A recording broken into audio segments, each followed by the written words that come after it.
si une méthode quasi infaillible existait pour renverser une rupture, pour faire en sorte que cette personne spéciale vous regarde d'une nouvelle manière et que l'amour renaisse, aimeriez-vous savoir comment faire? Aujourd'hui, je vais vous montrer que le chemin pour reconquérir quelqu'un commence par vous. Peu importe si vous avez l'impression que l'autre personne est éloignée ou que le lien semble presque perdu. Croyez-moi, il existe des moyens efficaces de la reconquérir, et la clé réside dans le moment et la manière d'agir. Avant tout, permettez-vous un moment de pause, car la première étape consiste à respirer profondément et à ne pas céder à l'impulsion. En période de douleur, il est courant de vouloir se précipiter pour parler, faire des déclarations d'amour, essayer de reconquérir en utilisant tous les arguments possibles. Mais le paradoxe est là. Plus nous essayons, plus il devient difficile d'obtenir un résultat positif. Il est temps d'utiliser le pouvoir du silence. Oui, ce silence qui suscite la curiosité et qui laisse de la place à l'autre pour ressentir l'impact de votre absence. Cela peut sembler difficile au début, mais croyez-moi, l'effet de cet éloignement est surprenant. Lorsque vous prenez du temps pour vous occuper de vous-même, pour reconstruire vos forces et vous concentrer sur les choses que vous aimez, vous envoyez un message subtil mais puissant, celui que votre bonheur ne dépend pas seulement de cette relation. Et maintenant, vous vous demandez peut-être, mais est-ce que cela fonctionne vraiment? La réponse est oui, à condition que vous soyez prêt à suivre ce que je vais vous apprendre.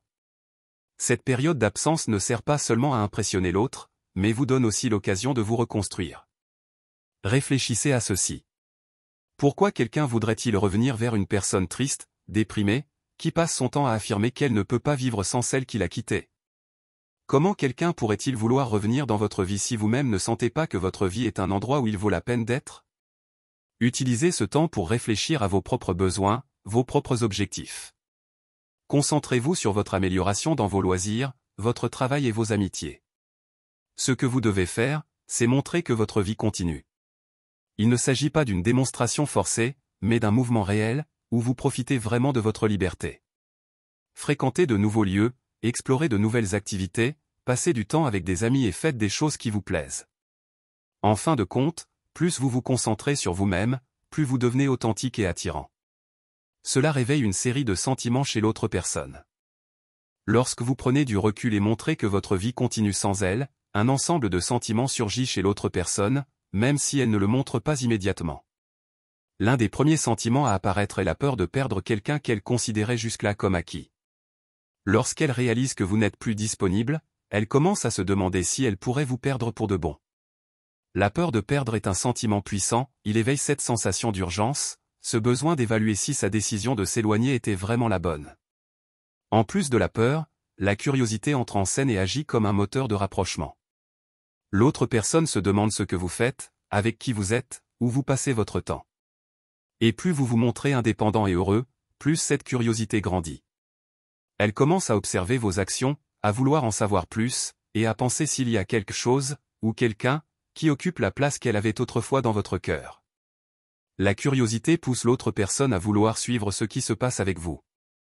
Sans s'en rendre compte, elle commence à se laisser de nouveau entraîner, et la flamme de l'intérêt recommence à se raviver naturellement, sans que vous ayez à faire quoi que ce soit de plus.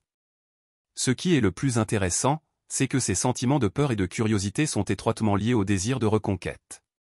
Plus l'autre personne pense que vous vivez heureux sans elle, plus cela suscite chez elle l'envie de faire à nouveau partie de votre vie. En fin de compte, l'idée que vous puissiez être vraiment bien et en paix, même sans elle, génère une inquiétude, un désir de revivre ce que vous aviez et de faire partie de la nouvelle phase que vous construisez. Avez-vous déjà remarqué que quelqu'un a commencé à montrer de l'intérêt pour vous justement lorsque vous avez décidé d'avancer? Parlez-en dans les commentaires, j'aimerais entendre votre expérience. En avançant et en montrant, même de façon indirecte, que vous allez bien, l'effet sur l'autre personne est puissant. Avec le temps, l'insécurité grandit en elle.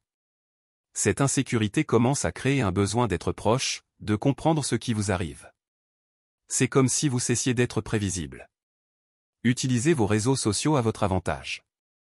Montrez que vous vivez et appréciez la vie, d'une manière qui semble légère et spontanée. Ne forcez pas, mais partagez quelques moments intéressants montrant que vous allez bien.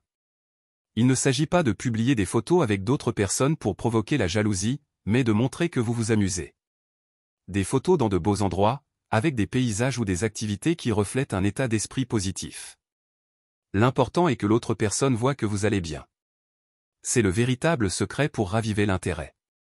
Un autre point important, même si l'autre personne fait un pas vers vous, restez cordial, mais sans montrer d'anxiété ou de précipitation pour renouer.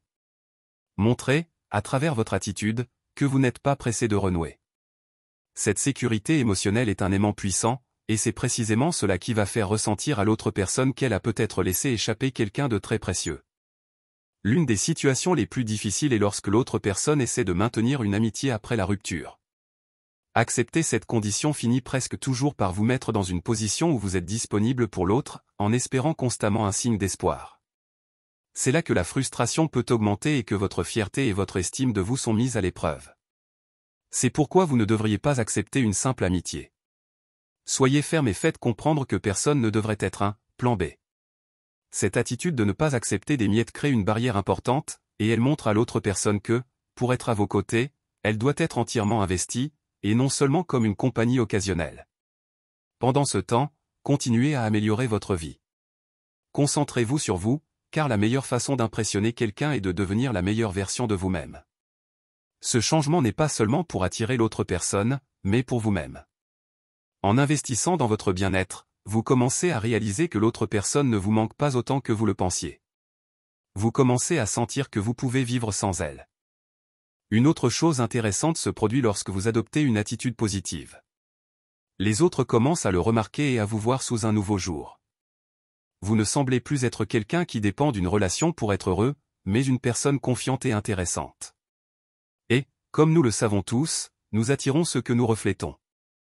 Lorsque vous commencez à refléter la confiance en vous, vous attirez des personnes qui valorisent cette qualité.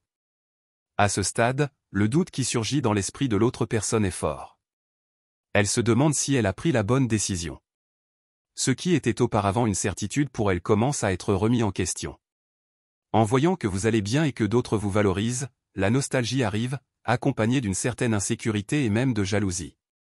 Lorsque l'autre personne décide enfin de vous parler, il est essentiel de maintenir votre posture et de ne pas montrer que vous êtes prêt à accepter une réconciliation immédiatement. Si elle mentionne la possibilité de renouer, soyez prudent. Dites que vous ressentez également son absence, mais que vous priorisez votre bien-être et que vous ne souhaitez pas revivre les mêmes erreurs. Cette position de respect pour soi montre maturité et sérieux. Au lieu de vous jeter aveuglément dans une tentative de réconciliation, vous créez un environnement où les deux peuvent réfléchir sur comment la relation peut être meilleure qu'avant. À ce stade, elle commence à vous voir d'une manière complètement nouvelle.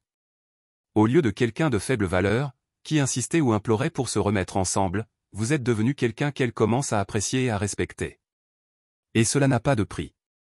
Cette nouvelle dynamique apporte avec elle respect, admiration et, plus important encore, une attraction renouvelée qui peut vraiment donner une nouvelle chance de succès à la relation. Et bien sûr, si les deux décident de se remettre ensemble, que ce soit une relation différente, où les deux sont ensemble par choix et non par dépendance émotionnelle.